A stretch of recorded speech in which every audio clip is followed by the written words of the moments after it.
चलो शुरू क्या करते हैं। क्या ये राइट एंगल से लेवल मार्क कर रहा है, ये गलत है। इस तरह से राउंडिंग मार्क करके फिर हाफ राउंड, ओ इस तरह से परफेक्ट लेवल आ जाएगा शायद।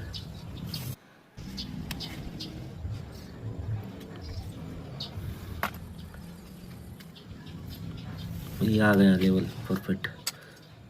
अब जरूर ट्राई